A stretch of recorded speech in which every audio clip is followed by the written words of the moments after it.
You are welcome on YouTube channel of Arya Srimati Dulari Singh College of Education and Research. We will be teaching you English subject of B.Ed second semester. In last video, I taught you the topic structural approach, unit 4th. You are requested to make notes of today's lecture. Let us start the lecture. Today the topic is inductive and deductive method of teaching.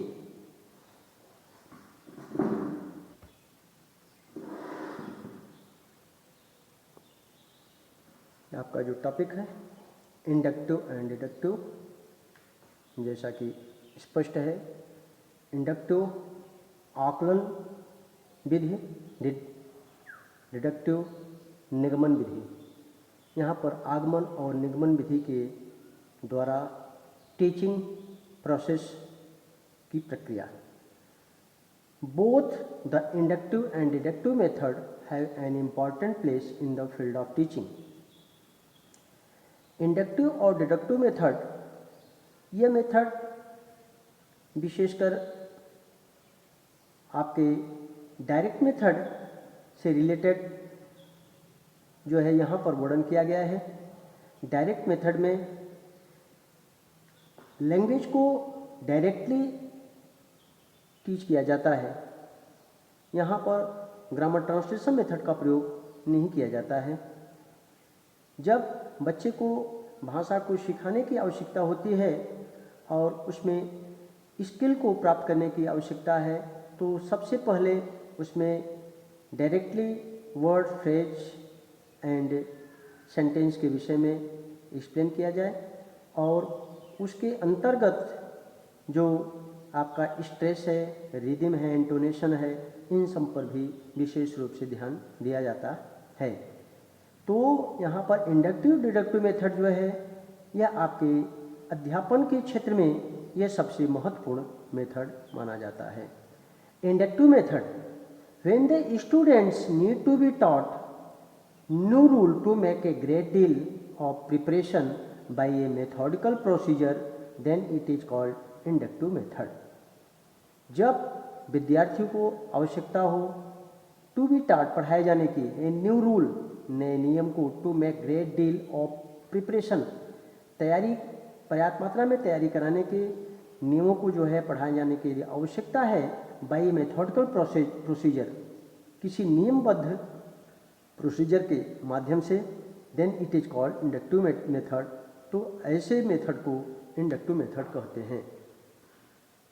आगमन विधि, characteristics, इसके जो गुण हैं, it is slow procedure, यह जो है बहुत ही slow procedure है, इसकी जो विधि है बहुत ही धीमी गति है। Teacher needs to make a great deal of preparation before using this method, यहाँ पर अध्यापक को जो है प्रिपरेशन करने की अत्यधिक आवश्यकता है बिफोर यूजिंग दिस मेथड। इस मेथड के पहले जो है अध्यापक को जो है प्रिपरेशन की आवश्यकता है। प्रिपरेशन मीन्स तैयारी। This method encourage the student to be mentally active, they observe many things is the new rules being taught. यह मेथड जो है प्रोत्साहित करती है स्टूडेंट्स को टू बी मेंटली एक्टिव, मानसिक रूप से सक्रिय बनने के लिए। यह प्रणाली जो है बच्चों को जो है सक्रिय बनने के लिए अत्यधिक प्रोत्साहित करती है। दे observe many things each the new rules being taught, यह जो है बहुत सी चीज़ों का वह अवलोकन करते हैं, नए रूल्स का, जो उनको पढ़ाए जाते हैं। पढ़ाए गए नए नियमों को जो है वे ऑब्जर्व करते हैं, ध्यानपूर्वक उसको देखते हैं। If the teacher plan to teach the chapter of objective, यदि अध्यापक जो है प्लान बनाता है किसी चैप्टर को पढ़ाने का, एंड एडजेक्टिव के विषय में, एडजेक्टिव चैप्टर के विषय में पढ़ाने की यदि योजना है, तो he would write many sentences on the black board, उसे जो है ब्लैक बोर्ड पर बहुत सी वाक्यों को लिखना होता है। Then ask the student to read them, तब वहाँ पर जो है विद्यार्थियों को उसी को जो है पूछने की आवश्यकता होती है। ब्लैक बोर्ड पर लिखने के पश्चात टीचर्स आज द क्वेश्चन द स्टूडेंट और they may be asked to read sentences from the book, या उनको कहा जाता है सेंटेंस को पढ़ने का फ्रॉम द बुक, किताब से जो है जो वाक्य हैं उसको पढ़ने के लिए उनको जो है कहा जाता है। The students answer the question put up by the teacher after understanding the meaning of sentences. Student जो है आंसर द क्वेश्चंस का वो उत्तर देता है put up by the teacher, जो भी टीचर के द्वारा पुट अप किया जाता है क्वेश्चन उसका वो उत्तर देता है। आफ्टर अंडरस्टैंडिंग द मीनिंग को समझने के पश्चात आप द सेंटेंसेस वाक्यों के अर्थों को समझने के पश्चात अध्यापक के द्वारा पूछे गए प्रश्नों का विद्यार्थी उत्तर देता है। They are asked to underline each adjective word, और उनसे कहा जाता है अंडरलाइन ईच एडजेक्टिव वर्ड, प्रत्येक एडजेक्टिव के शब्द को जो है रेखांकित करने के लिए, प्रत्येक एडजेक्टिव के शब्द को रेखांकित करने के लिए कहा जाता है। देन एक्सप्लेन, और तब व्याख्या किया जाता है how these words tell the quality of a noun, pronoun, person, a thing. तब जो है एक्सप्लेन किया जाता है किस तरीके से ये शब्द जो है क्वालिटी को बताते हैं, नाउन के क्वालिटी को बताते हैं, प्रोनाउन के क्वालिटी को बताते हैं, पर्सन के क्वालिटी को बताते हैं, किसी वस्तु के क्वालिटी को बताते हैं, तब उसके विषय में वर्णन किया जाता है। फर्स्ट जो है उनसे वाक्यों को समझने के लिए कहा जाता है, उनसे प्रश्न किया जाता है, प्रश्न पूछने के पश्चात जो है नाउन, प्रोनाउन, पर्सन और वस्तु के गुणों को जो है किस तरीके से एक्सप्लेन करना है उसको बताता है। देयर बाई, इस तरीके से दे लर्न न्यू रूल, वो नए नए नियमों को जो है सीखता है। That adjective are words, adjective वे शब्द हैं, एडजेक्टिव्स आर वर्ड्स वे शब्द हैं which explain the quality of noun, जो नाउन के क्वालिटी को एक्सप्लेन करते हैं, नाउन के विषय में जो है व्याख्या करते हैं, प्रोनाउन के विषय में व्याख्या करते हैं, थिंग्स वस्तु के विषय में व्याख्या करते हैं। अर्थात यह जो है एडजेक्टिव वह शब्द हैं जो नाउन, प्रोनाउन और चीज़ों के गुणों की व्याख्या करते हैं। After observing several example, the student should learn new knowledge and information. several examples, बहुत से उदाहरण, स्टूडेंट्स वुड लर्न, वो सीखते हैं, न्यू नॉलेज, नए ज्ञान को, इंफॉर्मेशन नई सूचना नई ज्ञान को जो है वे सीखते हैं। After doing several round of exercise based on number of sentences, the acquired new knowledge is formally based in their mind. After doing several round of exercise के अनेकों राउंड का अभ्यास करने के पश्चात based on number of sentences, जो कि वह आधारित है वाक्यों की संख्या पर आधारित है, एक्वायर्ड न्यू नॉलेज, और नए नए ज्ञान को प्राप्त किया जाता है। तो वाक्यों की संख्या पर आधारित नए नॉलेज को जो प्राप्त किया जाता है उसके अनेकों अभ्यास के करने के पश्चात इस family based in their mind, यह निरंतरपूर्वक जो है उसके मस्तिष्क पर आधारित होता है। अर्थात उसके मस्तिष्क पर यह आधारित होता है कि जो भी वाक्य का अभ्यास किया जाता है वह कर सकते हैं, उसमें नए नॉलेज को वह कितना जो है प्राप्त करता है, यह उसके मस्तिष्क पर आधारित होता है।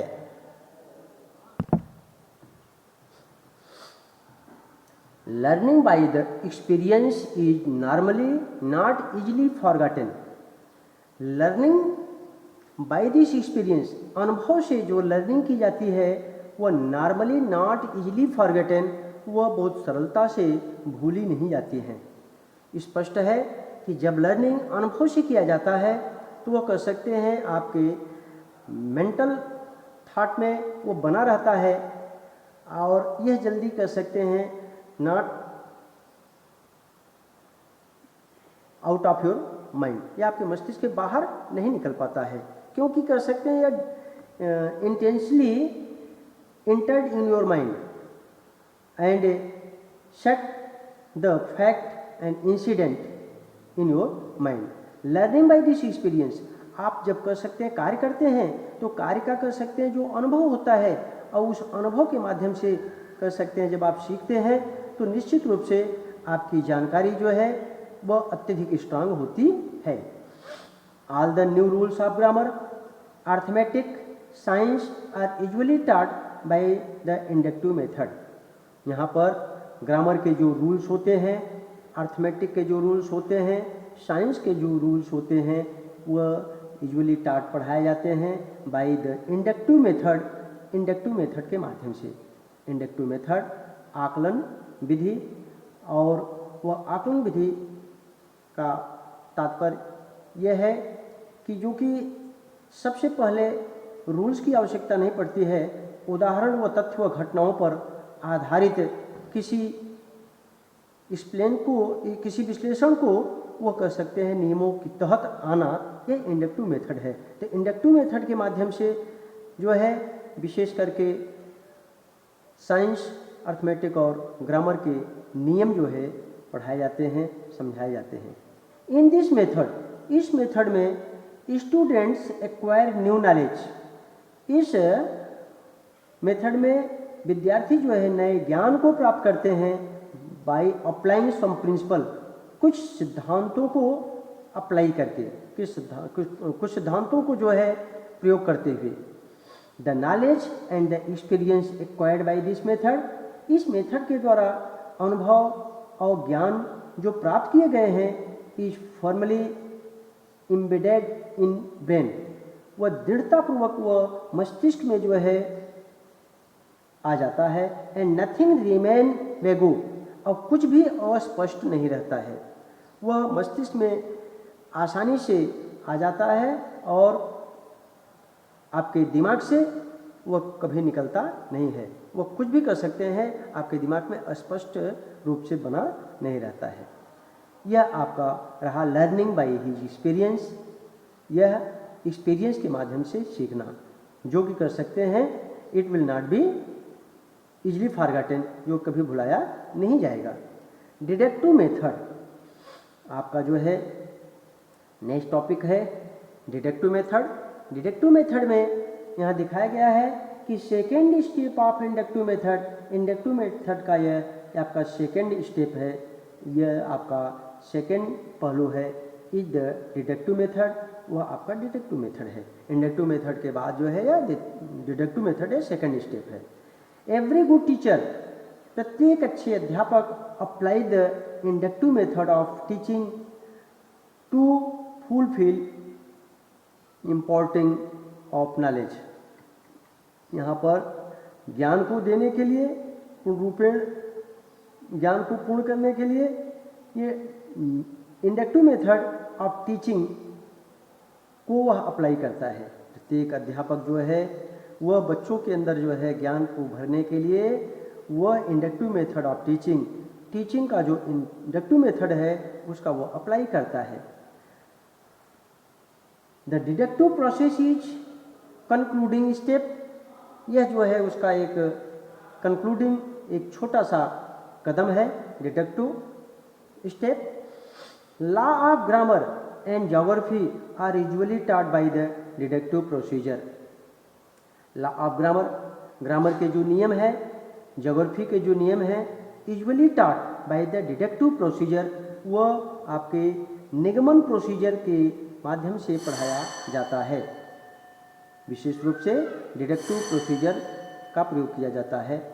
The students are asked to make an application of the law और प्रिंसिपल इन रियल सिचुएशन। विद्यार्थी को जो है कहा जाता है make an application of the law of principle और सिद्धांत और नियम के जो प्रयोग हैं उसको बनाने के लिए कहा जाता है इन रियल सिचुएशन, वास्तविक सिचुएशन में। यहाँ पर जो है नियम और सिद्धांत के प्रति जो है विशेष रूप से प्रेरित किया जाता है, क्योंकि नियम और सिद्धांत के आधार पर जो है एक्सप्लेन किया जाता है।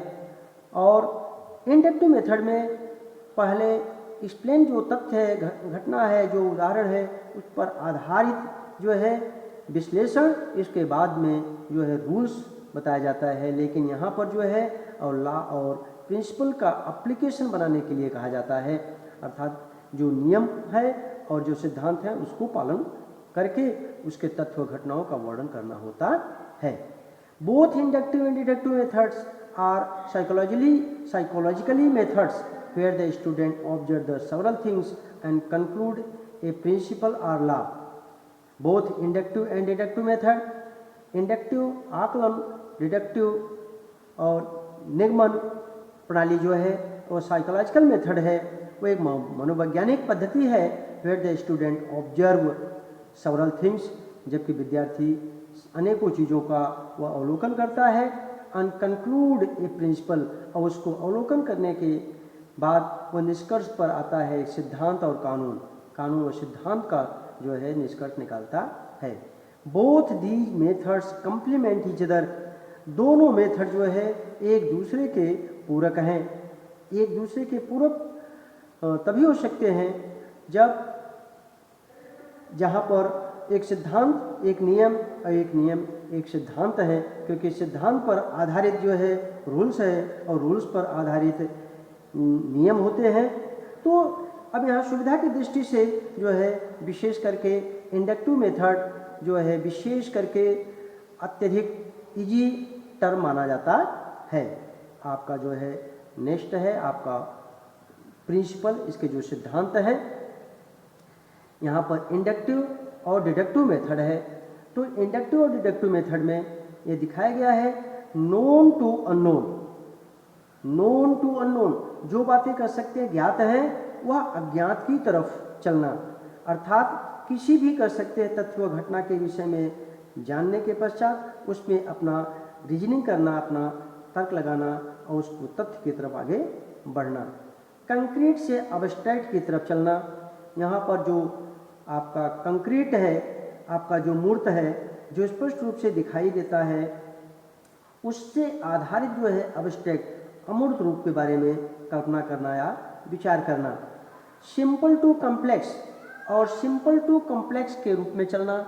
सिंपल टू कॉम्प्लेक्स, यहाँ पर जब आप सरल से जटिल की तरफ चलते हैं तो यह आपका इंडक्टिव मेथड है। यहाँ पर डिडक्टिव मेथड है। डिडक्टिव मेथड में दिखाया गया है known to unknown, unknown to known, अर्थात अज्ञात से जो है ज्ञात की तरफ चलना। अब्स्ट्रैक्ट टू कंक्रीट और अमूर्त से मूर्त की तरफ चलना। कॉम्प्लेक्स टू सिंपल, जटिल से सिंपल की तरफ चलना, अर्थात यहाँ पर जो इंडक्टिव और डिडक्टिव मेथड है वह एक दूसरे के पूरक सिद्धांत हैं। इसी सिद्धांत पर आधारित जो है वर्णन किया गया है।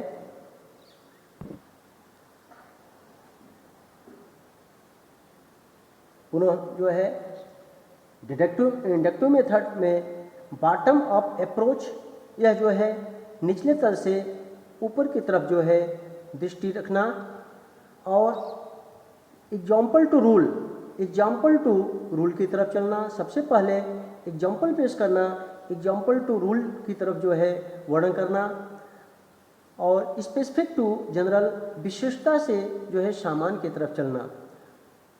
उसी तरह से आपका डिडक्टिव मेथड में टॉप टू बॉटम, उच्चता से तल की तरफ चलना, रूल टू एग्जाम्पल, नियम से एग्जाम्पल की तरफ चलना, जनरल टू स्पेसिफिक की तरफ चलना। इस तरीके से यह आपके इंडक्टिव और डिडक्टिव मेथड के सिद्धांत हैं।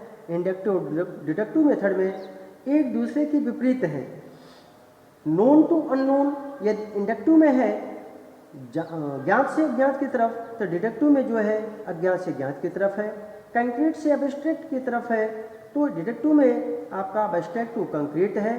कंक्रीट मूर्त, अब्स्ट्रैक्ट जो है अमूर्त है, अर्थात यहाँ पर कंक्रीट से अब्स्ट्रैक्ट, अब्स्ट्रैक्ट से कंक्रीट है। Simple to complex, complex to simple है, जहाँ पर सरल है जटिल की तरफ और जटिल है तो सरल की तरफ। बॉटम टू अप्रोच, और निचले तल से ऊपर की तरफ और ऊपर से निचले तल की तरफ का वर्णन है। Example to rule, rule to example, जहाँ पर एग्जाम्पल टू रूल उदाहरण दे करके रूल का निर्माण किया जाता है। यहाँ पर रूल टू एग्जाम्पल, रूल के सिद्धांत पर आपको निगमन किया जाता है, अर्थात उसी आधार पर जो है उदाहरण को जो है प्रस्तुत किया जाता है। स्पेसिफिक टू जनरल, विशिष्टता से सामान्य की तरफ और सामान्य से विशिष्टता की तरफ जो है ऐसे सिद्धांत को जो है यहाँ पर निर्माण किया गया है। इसके साथ साथ आपके मेरिट्स हैं। मेरिट्स में दिखाए गए हैं कि इंडक्टिव और डिडक्टिव मेथड में आपके क्या मेरिट और क्या डीमेरिट है, गुण और अवगुण। Student remain active all through the period. Student जो है पूरे पीरियड भर जो है वह एक्टिव रहता है, सक्रिय बना रहता है, क्योंकि जो मेथड है उस मेथड से बच्चों को कह सकते हैं समझने में बहुत ही आसानी होती है और उस आधार पर जो है बच्चे को कह सकते हैं रोचकता बढ़ती है, जिससे वहाँ पर कार्य करने की प्रवृत्ति वह सक्रियता बनी रहती है। आपका सेकंड है student find learning of grammar interesting. Grammar को रोचक तरीके से सीखना पाता है, विद्यार्थी पाता है ग्रामर को सीखना रोचक। आपका थर्ड है there are no requirements of memorisation of rules. Rules को मेमोराइजेशन करने की कोई आवश्यकता नहीं है, क्योंकि जो रूल्स को मेमोराइज किया जाता है, क्योंकि रूल्स को मेमोराइज करने के पश्चात जो है वह प्रायः दिमाग से आउट हो जाता है। इसलिए ज़्यादातर आवश्यकता यह है कि किसी भी घटना व तथ्य और किसी उदाहरण को जो है वह उदाहरणों के आधार पर जो है नियम को जो है पालन करना, नियमों को जो है उत्पन्न करना, यह जो है अत्यधिक प्रभावशाली होती है। इसलिए जो है रूल्स को मेमोराइज करने की आवश्यकता नहीं है। आपका फोर्थ है helps in developing reasoning and thinking in student. विद्यार्थियों में सोचना, तर्क करने की कला को विकसित करने में सहायता देती है। इंडक्टिव और डिडक्टिव मेथड जो है आपका जो है तर्क करने में ये सहायता प्रदान करती है, आपको चिंतन मनन करने में सहायता प्रदान करती है। आपका जो है 5 है P C Wren says. P C Wren grammarian है, ये बताते हैं teach grammar inductively, teach English as you would by action and practice, the rule do not be learn from beforehand. Grammar जो है ग्रामर को सीखना है इंडक्टिवली। इंडक्टिवली मीन्स आपको आकलन विधि से जो है उदाहरण से नियम की तरफ चलते हुए जो है ग्रामर को सीखना है। टीच इंग्लिश अंग्रेजी को सीखना है एज यू वुड जैसा कि तुम चाहते हो, बाई एक्शन एंड प्रैक्टिस अपने कार्य और अपने अभ्यास के द्वारा इसको आप सीख सकते हैं। The rules need not be learn. ये जो नियम है यह कह सकते हैं पहले से ही नहीं सीखा जा सकता है, ये पहले से सीखने की कोई आवश्यकता नहीं है, क्योंकि नियम आपको जो है केवल यदि सिद्धांत को और घटना को पढ़ते हैं तो किस सिद्धांत और घटना पर आधारित है तो नियम जो है अपने आप क्रिएट होने लगता है। यह आपका रहा मेरिट्स। आपका नेक्स्ट है डीमेरिट्स। इंडक्टिव और डिडक्टिव मेथड के जो डीमेरिट्स है, this method is applicable at an early stage. यह मेथड जो है अर्ली स्टेज में उपयोगी है या प्रयोग करने योग्य है। अर्ली स्टेज का अर्थ यह प्रारंभिक अवस्था में यह अत्यधिक उपयोगी होता है। आपका ये सेकेंड है this method is not complete in itself. यह मेथड जो है स्वयं में पूर्ण नहीं होता है। The merit of inductive and deductive method has made in most successful method for teaching grammar। यहाँ पर जो है जो इंडक्टिव और डिडक्टिव मेथड के जो गुण हैं has made it most successful method, इसे जो है अत्यधिक सफल प्रणाली बनाए हैं। फॉर टीचिंग ग्रामर, ग्रामर को सिखाने के लिए, ग्रामर पढ़ाने के लिए जो है इंडक्टिव और डिडक्टिव मेथड जो है ये अत्यधिक सफलपूर्ण सिद्धांत माना जाता है। Further it is advisable to teach grammar informally at the early stage. आगे यह सलाह देने योग्य है कि ग्रामर को पढ़ाने के लिए informally at the early age में इनफॉर्मली ग्रामर पढ़ाने के लिए जो है सलाह दिया जाता है। दैट मीन्स इनफॉर्मली मीन्स कोई रूल्स और रेगुलेशन पर विशेष ध्यान न देते हुए किसी अस्थायी प्लेस, कोई विशेष लोगों के बीच, कोई विशेष स्थान के अंतर्गत ये नियम पढ़ाने के लिए आवश्यक नहीं है। बच्चे को कर सकते हैं, किसी भी स्थिति में हो वहाँ पर बच्चों को कर सकते हैं किसी भी सेंटेंस व फ्रेजेज के विषय में वर्णन करते हुए और उसके क्या रूल्स होते हैं उसके बारे में एक्सप्लेन करना, यह आपका इनफॉर्मली स्टेज कहलाता है। तो इनफॉर्मल कंडीशन में बच्चे को कर सकते हैं धीरे धीरे ग्रामर के तथ्य और ग्रामर के नियम और उससे संबंधित कर सकते हैं, विषय की जानकारी धीरे धीरे प्राप्त हो जाती है।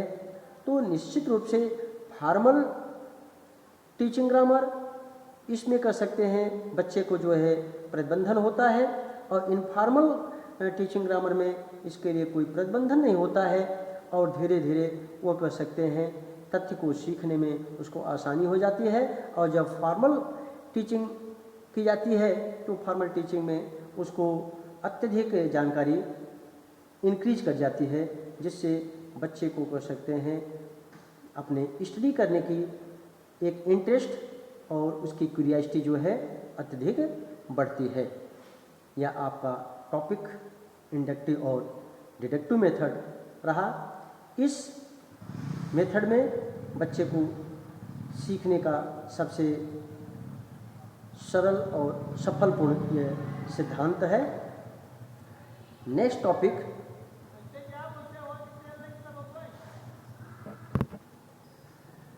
Michael West new method. Thank you.